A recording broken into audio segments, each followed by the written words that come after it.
Hi everyone, welcome back to my channel. So in today's video, I wanted to share with you how to make your UX portfolio stand out. Before I start, just a quick reminder, I share everything about UX on my YouTube channel, from portfolio reviews to design crits and career growth tips. If you're interested in this type of content, please feel free to hit the subscribe so you won't miss any of my future content. The overall job market is always changing and there are a lot of dynamics going on. From what I have been seeing, the current UX job market is still quite challenging for a lot of entry-level designers that are seeking for their first job to get into the field. So in today's video, I want to share with you some critical elements that can help you make your UX portfolio stand out. Number one, visual storytelling. First of all, when a hiring manager or recruiter review a design candidate's portfolio, most of the time they're in a scanning mode rather than reading mode. So you want to make sure you're showing your design work in the most visually compelling ways, which means limited amount of text and rely on visual storytelling. Take this into practice, it can mean to have a really strong hero image, create strong project covers that really communicate your skills. Also using templates, visual assistant tools, and have a consistent visual language across your website. Let me show you some examples. So here we're looking at Rachel's portfolio website.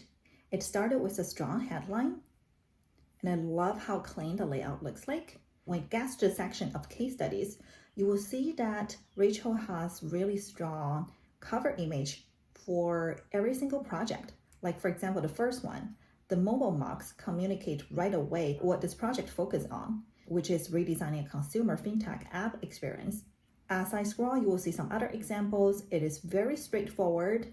What is the product about? Whether it's a web product or mobile product, it reflects the designer's skills really well and highlights the key information of this project. Another example from Hui Yu's portfolio here is start with a really clean hero image and dive in deeper into the project where I think this part feels really dense in text. As of now, what we're looking at, this whole screen is filled with text. It doesn't mean that those are not great content, but I think there are room to improve to make this more scannable. For example, by highlighting certain keywords, make it visually clear for the audience what is the primary information versus the secondary information. And as I scroll, you will see some data visualization here, which I think is a great example of how you can communicate your story with data visualization. And here, when it goes into the ideation phase, I think these are some really good example, which this designer is showing the before and after laid out side by side and with some highlight on the specific element explaining how was the design decision made.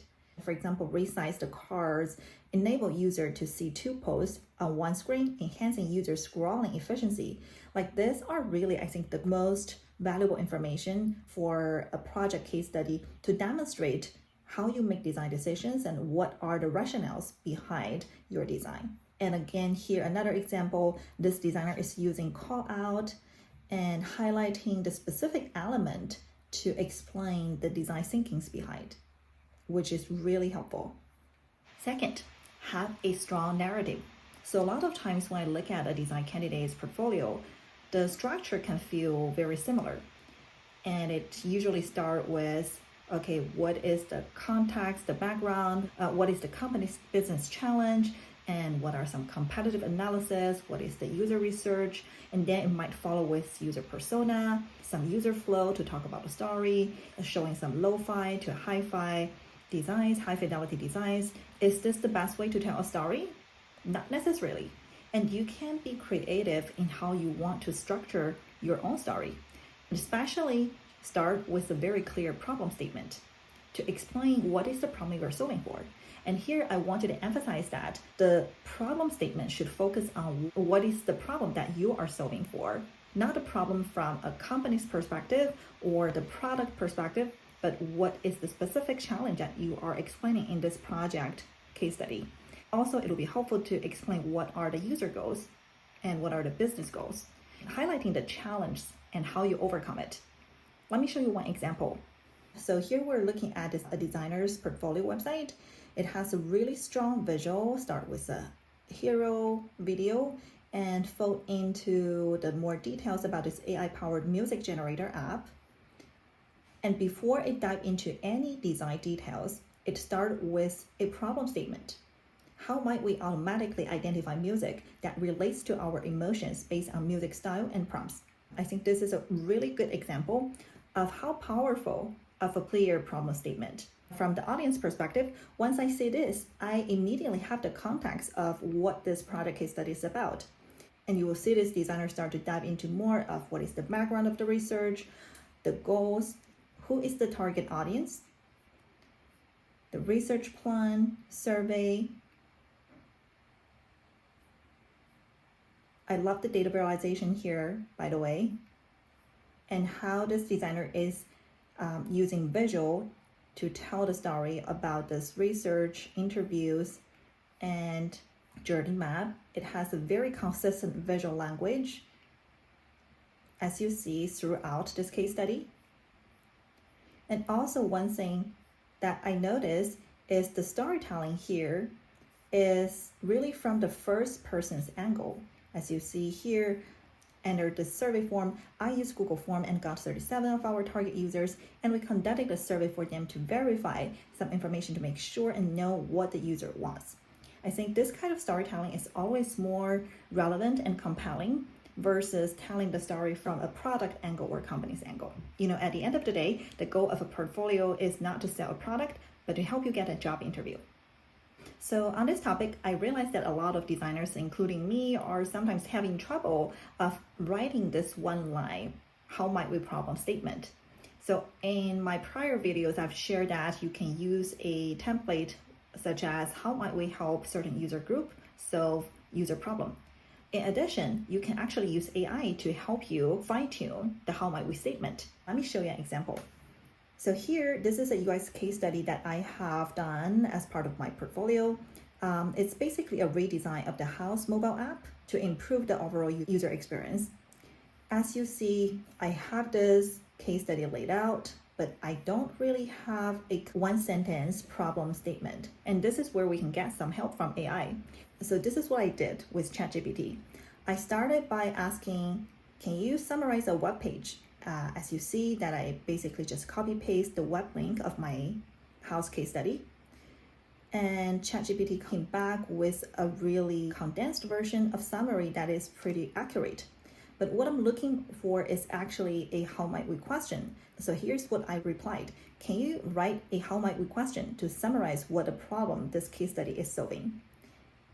And there you go. This is what ChatGPT came back. How might we improve the house app's user experience to help users more easily find inspiration photos, product images, and home professionals, while also simplifying the process of sorting and requesting codes? I have to say this is pretty accurate. Of course, you can continue to fine-tune it, but I think this could be a really good start to help you write how might we problem statement for a case study. So the next tip is show your impact with data. And this is something a lot of the time I realize that is missing in the UX design's portfolio is there are a lot of focus spent on how you approach the problem, what is the process, what are some final UI that you landed on. A lot of the times, it turns out it's missing the data that can convey how your design has successfully solved the user or business problem. Let me show you some examples. Okay, here we're looking at a project case study from Juliana about subscription manager. It started with a strong hero image and a clear structure of what is the designer's role, core responsibilities, and more high-level information.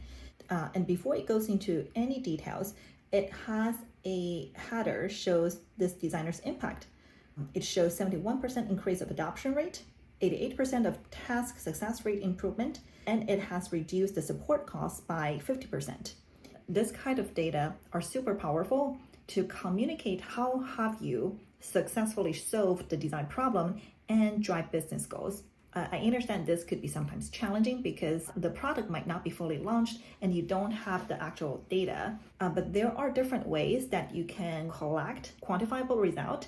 For example, through experiment or through user testing to get some data that can communicate your design impact. And here is another example from Ian. In this project case study, this designer start with some highlight of background, business goal, user goal, and this designer's role, which is great. And soon as it dives into the project, you will see there's a section called how to measure success, which I think is super valuable. As a designer, before you jump into any design solutions or even iterations, you have to lay that out, like what the success look like. So here this designer laid out, before I start to work on the task, I always define with the stakeholders about how we measure success. We decided together to use A/B testing and online survey to measure success from business perspective and user perspective. And you will see the result is laid out. One section called A/B test, increase the add to wish list rate for orienting users by 34% and so on. The other side is online survey during ABT. Again, just another example how to communicate your design impact with data. So that is all we have for today. A quick summary, we have looked at 3 tips with some examples of how to make your UX portfolio really stand out, which include visual storytelling, have a strong narrative, and show your impact with data. If you have any questions or comment, please feel free to share with me. I would love to hear from you. I will see you next time. Thank you. Bye.